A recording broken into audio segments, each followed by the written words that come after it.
Hello, Primary 4, how are you? We missed you very much. We hope that you are all fine. Let's start our interesting lesson. Today it's about the cell. Okay, what can you see in this picture? Yes, it's a lovely school, stars. Okay, the building of our school consists of what? You can see the building consists of many floors. Each floor consists of many rooms, and each room consists of many walls. Each wall consists of many bricks. So, the building unit is the brick. The same is the body of the living organisms. The body of the living organisms consists of many systems. Okay? Each system of them consists of many organs, and each organ consists of many tissues. Each tissue consists of symmetric cells. Okay? Okay, good. So, our bodies consist of systems. Systems like digestive system, as we studied before, respiratory system. Okay, each system consists of organs like a stomach, small intestine, large intestine. So each system consists of a group of organs, okay?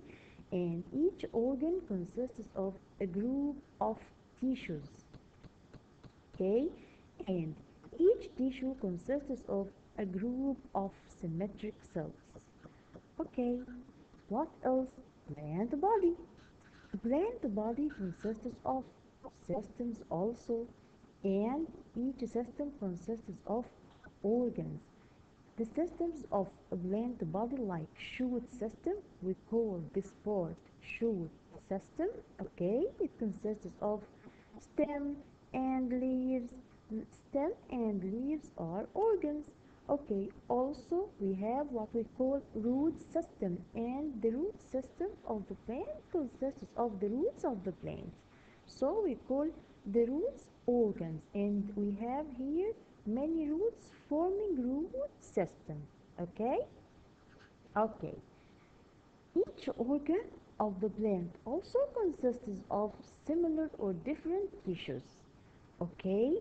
And each tissue consists of symmetric units called cells. Symmetric units called what? Cells. Yes, excellent, cells. So, we can say that the building unit of a plant body is the plant cell. Excellent. So, can you tell me now the definition of the cell? The cell is the smallest building unit of the body. The smallest building unit of the body. Okay, we can say also that the unit of structure and function in the living organism. Unit of structure because it contains many structures, we will explain it, and function because we will see that the cell can do many functions, okay, or can perform many functions. Okay, tissue is made up of symmetric sets of cells. Organ consists of similar or different tissues. Okay, excellent. Here we have the structure of a plant cell. As we know that the living organisms are two types, animals and the plants. Also we have human, okay? Okay. Plant cell consists of what? We have here cell wall here, which surround the cell from outside. So we have here cell wall surround the cell from outside. Okay, also we have what we call nucleus. Yes, nucleus, and cytoplasm, and cell membrane, and chloroplast. Okay, so we have cell wall, cell membrane, cytoplasm, nucleus, chloroplasts and vacuoles. Okay, this is the structure of a plant cell. Okay, first of all, cell wall. What is the importance or the function of the cell wall? Cell wall surrounds the plant cell from outside. Surrounds the plant cell from outside. Okay, it supports the plant cell. Supports the plant cell and gives the plant cell its definite shape. Can you see that the plant cell has a definite shape? Okay, this definite shape is because of the presence of cell wall. Okay, okay. Also, we have cell membrane that surrounds the cytoplasm. It controls the substance that enter or leave the cell, like the door of the class, which controls someone can enter or leave the class. Okay, controls the substance that enter or leave the cell. Cytoplasm. Cytoplasm is a fluid that fills the cell. It exists in the cell, inside the cell, fills all over the cell.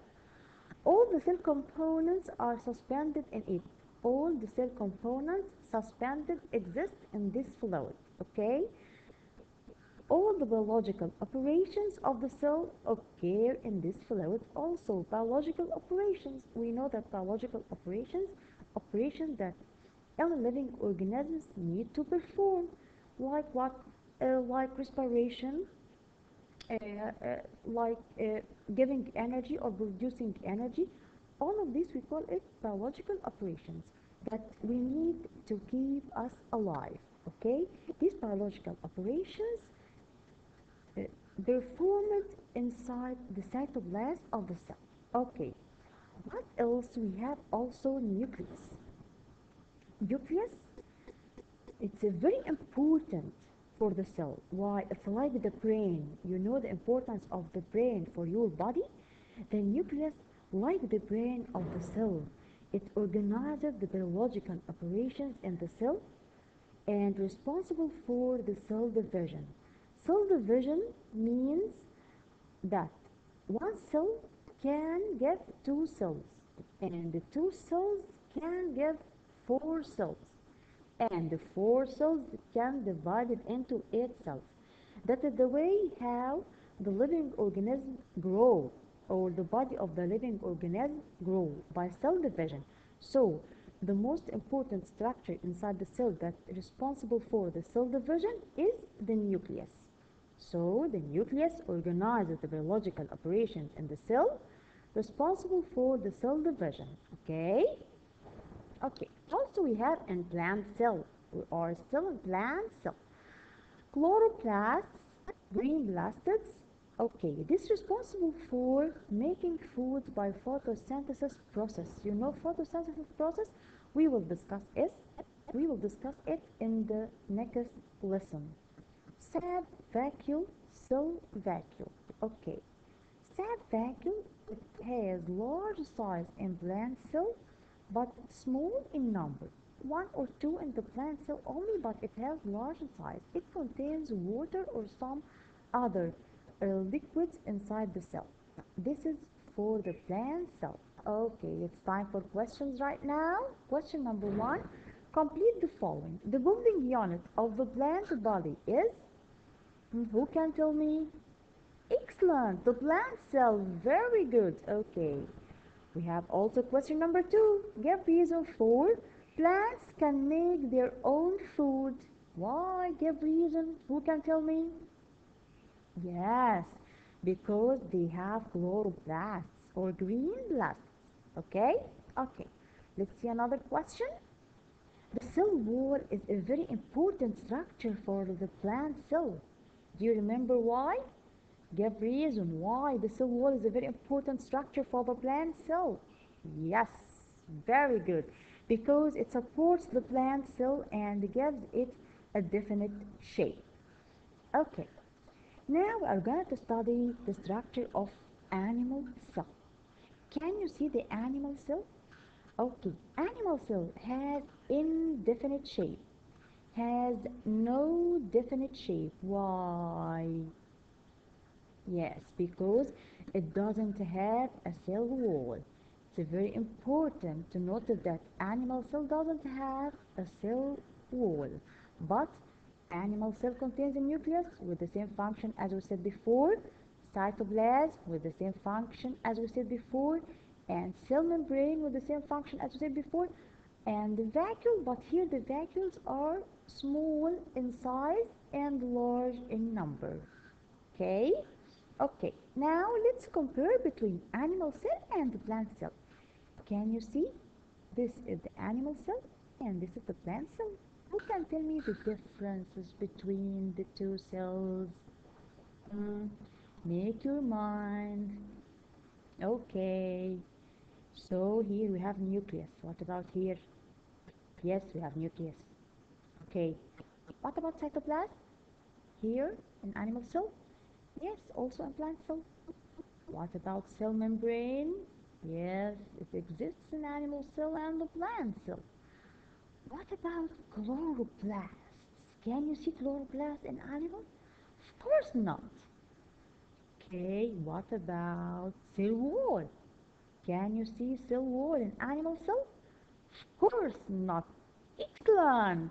Very good students. Okay, so we have here cell wall, plant cell and animal cell. It's present in plant cell and absent in animal cells. Plasma membrane present in plant cell and present in animal cell. Nucleus present in plant cell and animal cell. Cytoplasm present in plant cell and animal cell. Chloroplasts present in plant cell. What about animal? Of course not. Vacuole, one large in plant cell and many small vacuoles in animal cell. Very good. Okay, complete. The building unit of the animal's body is, who can tell me? Yes, animal cell. Very good. The plant cell is characterized from the animal cell by the presence of, make your mind. Excellent. Cell wall and chloroplasts. Okay, now we are gonna to discuss some important information. It's about the living organisms. Living organisms can be classified into multicellular living organisms. Multicellular means its body consists of more than one cell. Many cells. Multi means many cells. Okay? Unicellular organisms, it means uni means one. It means that its body consists of one cell only. Can you imagine that? We have living organisms that its body consists of one cell only?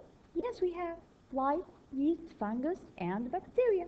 We yeast, fungus, and bacteria we can't see the cell by naked eye. We have to examine it under the microscope. Also, the cells of animal and the plant cells, we can examine it under the microscope. Okay?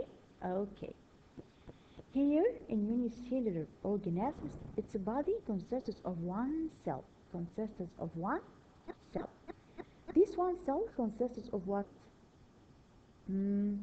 Yes, nucleus, which is the main structure in the cell. It's very important, like the brain. Yes, cell membrane, okay. Cytoplasm, yes. Vacuole, yes. And a very important thing which gives this cell its shape, cell membrane. Because this organism body consists of one cell only, it has to be contained a cell wall. Cell wall. This is the cell wall to give it a definite shape. So, components of the yeast fungus, unicellular organism, cell wall, cytoplasm, nucleus, and vacuole. So, it's important to see this cell wall. Okay. We have here a very important question. Give reason. Unicellular organisms are integrated organisms. Why? Integrated means they can do all the biological functions. They have the ability to perform all the biological functions. So its body consists of one cell but can perform all the biological functions. Okay? Respiration, digestion of food, producing energy, all the functions that this organism needs to keep alive. What's the economic importance of yeast fungus? Why yeast fungus is important for us? Of course, all of us know that we use fungus in making bread and also in alcohol industries. Okay, thank you, my dear. I hope you enjoyed our lesson today. Goodbye.